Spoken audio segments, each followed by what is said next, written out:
ఈ రోజు పిండిని నానబెట్టకుండా అప్పటికప్పుడు దోశలు ఎలా చేసుకోవాలో చూపించబోతున్నాను. ఈ దోశలు చాలా రుచిగా ఉంటాయి. తప్పకుండా మీరు కూడా ట్రై చేయండి ఒకసారి. ఈ కప్పుతో నేను 1 కప్పు పొడి బియ్యాన్ని తీసుకున్నాను. అలాగే సగం కప్పు శనగపిండి కూడా తీసుకున్నాను. అలాగే దీంట్లోకి 2 చిన్నవి ఆలుగడ్డలు ఇలా పైన పొట్టు తీసి కట్ చేసుకొని వేసుకుంటున్నాను. చిన్నగా కట్ చేసుకోవాలి. అలాగే దీంట్లోకి పెరుగు గాని లేకపోతే మజ్జిగ గాని కొంచెం వేసుకోవాలి. తప్పకుండా పెరుగు గాని మజ్జిగ గాని వేసుకోవాలి. నేను మజ్జిగ వేసుకొని మిక్సీకి అయితే మెత్తగా వేసుకుంటున్నాను. ఈ పిండిలోకి పులిసిన పెరుగు గాని లేకపోతే పులిసిన మజ్జిగ గాని వేశారంటే దోశల రుచి చాలా బాగుంటుంది. పిండికి సరిపడా ఉప్పు అలాగే సోడా పొడి వేసుకోవాలి. సోడా పొడి ఉప్పు వేసుకొని బాగా కలిసేలా కలుపుకొని దోశలైతే వేసేస్తున్నాను. 1 కప్పు దాకా నేను మజ్జిగ వేసుకున్నాను. అదే మీరు పెరుగు వేసుకోవాలి అనుకుంటే 1/2 కప్పు వేసుకుంటే సరిపోతుంది. ఈ దోశల్ని చాలా పలుచగా కూడా వేసుకోవచ్చు. నేను నా కూతురి కోసం కొంచెం మందంగా వేశాను. కలర్ కూడా చాలా బాగా వస్తుంది.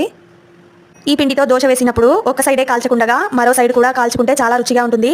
తప్పకుండా ఇంకో సైడ్ కూడా కాల్చండి. మరి ఇలాంటి ఇంకెన్నో రుచికరమైన వంటల కోసం మన ఛానల్ అయితే ఇప్పుడే సబ్స్క్రైబ్ చేసేయండి. అలాగే వీడియో నచ్చితే ఖచ్చితంగా లైక్ చేయడం మాత్రం అస్సలు మర్చిపోకండి.